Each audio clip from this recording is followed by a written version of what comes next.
Wir sind in der Schweiz eine Gruppe von 5 Personen, die im Schweizer Gesundheitssystem Reiki fördern möchten. Und wir haben zu Gehör bekommen, dass hier im Unfallkrankenhaus Berlin das schon seit mehreren Jahren sehr, sehr erfolgreich eingesetzt wird und haben durch persönliche Bekanntschaften mit Marc Bendach die Möglichkeit bekommen, dass wir alle aus der Gruppe hier einzeln so ein Hospitat machen dürfen.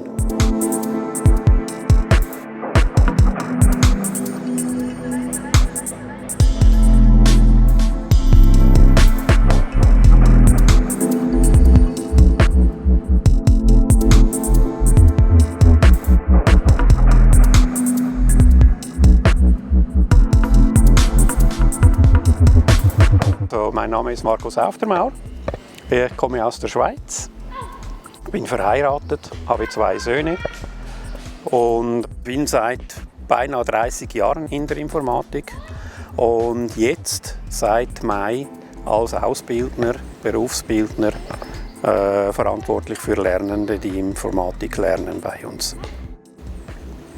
Ich bin hier in Berlin für ein Hospitat, das ich machen durfte im Unfallkrankenhaus. Betreffend Reiki, weil wir uns auf die Kappe geschrieben haben, Reiki auch im Schweizer Gesundheitssystem weiter einzubringen.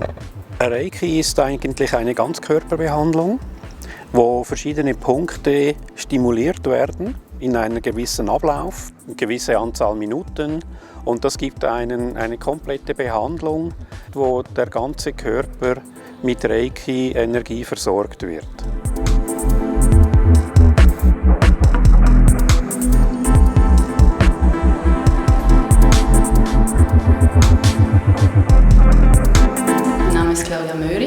Ich habe Familie, 2 Söhne, die bereits fast erwachsen sind. Und in diesen 3 Tagen, die ich jetzt hier sein darf, ich habe schon den ersten Tag hinter mir, ich habe schon bereits am ersten Tag ganz viel mitnehmen dürfen. Ich habe Abläufe gesehen, wie das funktioniert mit den Zeiten aufstellen, Bürozeiten und so weiter. Aber für mich das Essentielle ist nach wie vor die Behandlung und ich genieße es zu behandeln.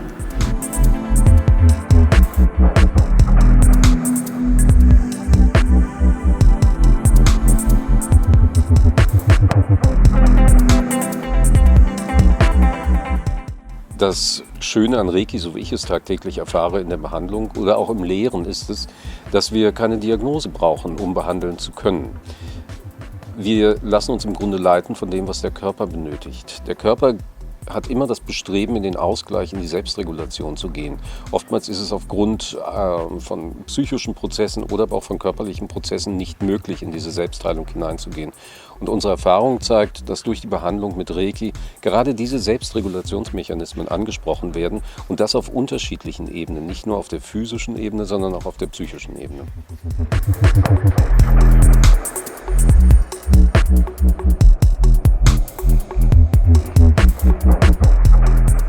Bei uns in der Schweiz ist Reiki in Krankenhäusern kein Thema.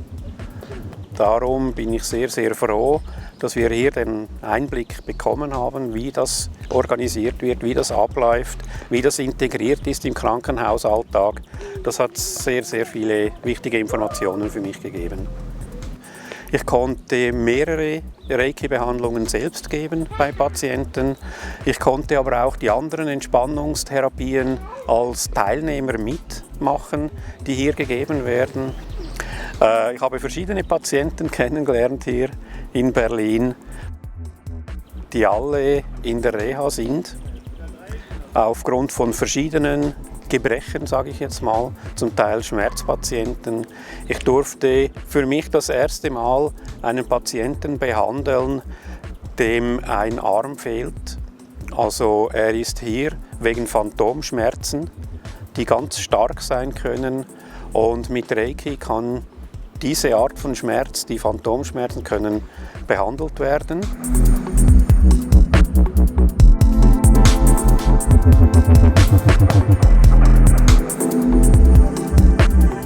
Gerade chronische Schmerzpatienten gelten ja schulmedizinisch in der Regel als austherapiert. Das ist auch der Grund, weshalb wir mit Reiki eine Alternative anbieten, die es diesen Patienten dann ermöglicht, über die Selbstbehandlung oder aber auch die Fremdbehandlung, je nachdem, in welchem Prozess sie gerade sind, nochmal Heilung erfahren zu können und Besserung ihrer Symptome.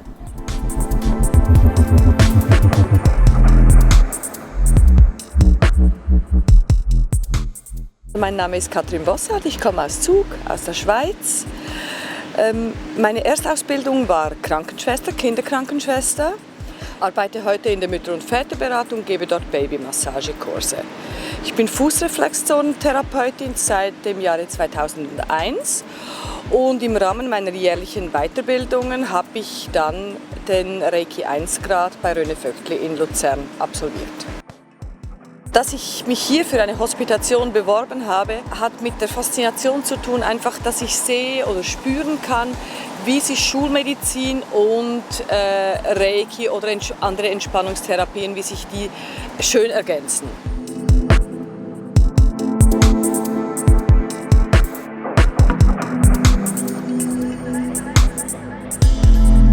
Reiki, und das ist das wirklich Faszinierende an Reiki selbst, Reiki braucht keine Diagnose.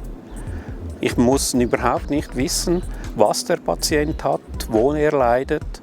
Reiki fließt selbst dorthin, wo die größte Disharmonie ist und greift an diesem Punkt selbstständig an, ob ich die Diagnose weiß oder nicht, spielt insofern mit Reiki überhaupt keine Rolle.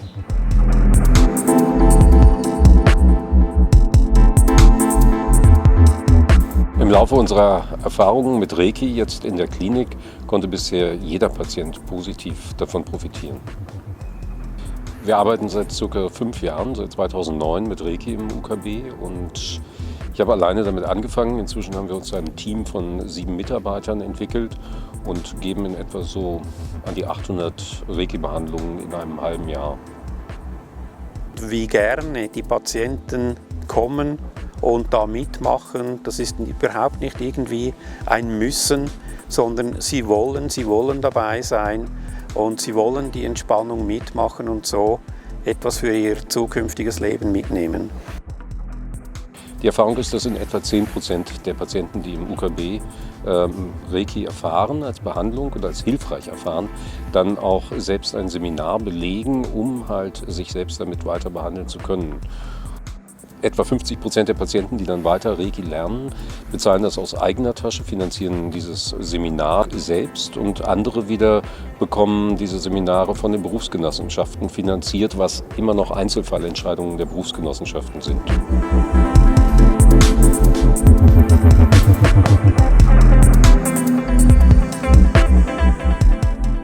Das ist für mich essentiell, dass ich den Menschen Reiki mit auf den Weg geben kann.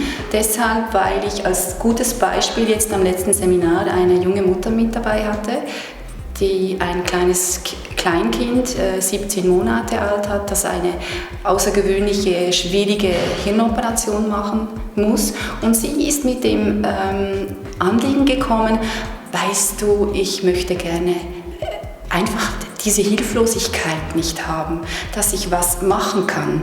Und die Antwort habe ich ihr gegeben, schau, mit Reiki, die Hände hast du immer, überall und immer hast du die mit dabei.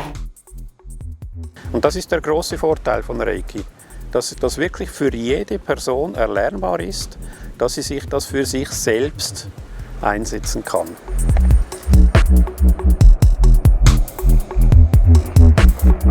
Wir haben sowohl im klinischen Alltag ganz konkrete Erfahrungen von der Wirksamkeit von Reiki, die sowohl mit Schmerzreduktion dann zu tun haben, als auch auf die allgemeine Lebensqualität einen Einfluss haben. Viele unserer Patienten leiden nicht nur unter Schmerzen, sondern auch unter den Nebenwirkungen der Medikamenten, die sie bekommen. Und hier zeigt sich deutlich, dass die Nebenwirkungen der Medikamente durch Reiki auch reduziert werden können. Ich hatte vor ziemlich genau einem Jahr einen wirklich schlimmen Unfall mit meinem linken Handgelenk. Ich habe beide LS-Speiche wirklich übelst gebrochen. Ich bin froh, gibt es diese Spitzenmedizin heute. Ich habe sie nutzen können und es hat mir viel gebracht. Ich hätte auch Medikamente genommen, Aber nachdem ich nach Hause gegangen bin vom Spital, habe ich keine Schmerztablette mehr genommen. Es zeigt sich, dass gerade nach Langzeitanwendungen von Reiki durch die Patienten in der Selbstbehandlung Schmerzmittel kontinuierlich immer weiter reduziert werden können.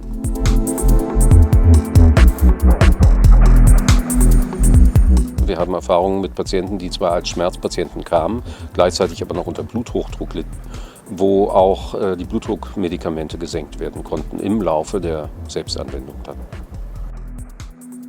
Wir haben uns dazu entschlossen, Hospitationen in unserem Team anzubieten und die werden auch dankbar angenommen, unter anderem von Mitarbeitern aus der Schweiz und als auch von Menschen aus dem ganzen Bundesgebiet, die halt bei uns schauen wollen, wie funktioniert Reiki in der klinischen Praxis dann auch, wie ist es eingebunden in die klinische Praxis, und wir haben wundervolle Erfahrungen mit Hospitanten, die dann zu uns kommen und ziemlich begeistert sind über die Arbeit, die dort geleistet wird, und das dann mitnehmen, auch in ihre Bereiche, um dort halt in Kliniken oder anderen Institutionen Reiki anbieten zu können.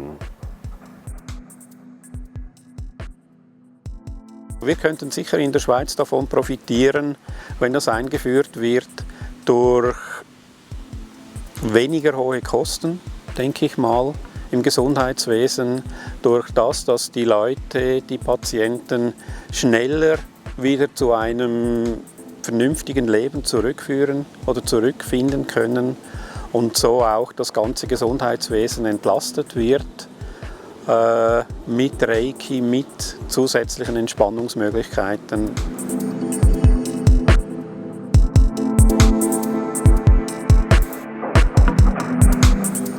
Weshalb das Rad neu erfinden? Hier hat man die Möglichkeit reinzuschauen, wie laufen die verschiedenen Vorgänge, wie haben Sie das alles geplant und aufgebaut.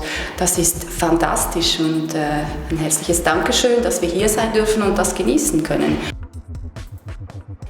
Das Angebot der Hospitationen ist für uns auch keine Einbahnstraße, wie wir immer wieder festgestellt haben, sondern auch wir können von den Erfahrungen der Hospitanten bei uns berichten, so wie Claudia Möri zum Beispiel bei uns einen Vortrag gehalten hat. Was ich persönlich ganz wichtig finde, ist, dass wir auch weltweit Reiki, unabhängig davon, wie viele Schulen es auch im Reiki gibt, uns unter einem Dach zusammenfinden und vernetzen, um dann halt auch Reiki nicht nur in die einzelnen Haushalte, wie es so mein persönliches Projekt ist, immer zu bringen, sondern auch in die verschiedenen Institutionen, die dann mit Reiki auch helfend Menschen unterstützen können. Die Entspannungstechniken, die dahinter sind, sind eigentlich alle altbekannt. Das ist nichts, das neu erfunden wurde. Was Reiki uns lehren kann, ist es, dem Körper wieder zu vertrauen und auf die inneren Signale zu hören und darüber auch in den Gesundungsprozess hineinzufinden. Das Konzept funktioniert.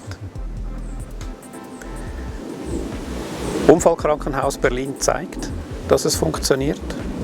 Sie haben großen Erfolg damit und das überzeugt mich, dass wir in der Schweiz das auch versuchen können einzubringen, und bin eigentlich fest überzeugt, dass genau so ein Erfolg auch bei uns in der Schweiz möglich sein wird, wie er hier in Deutschland ist.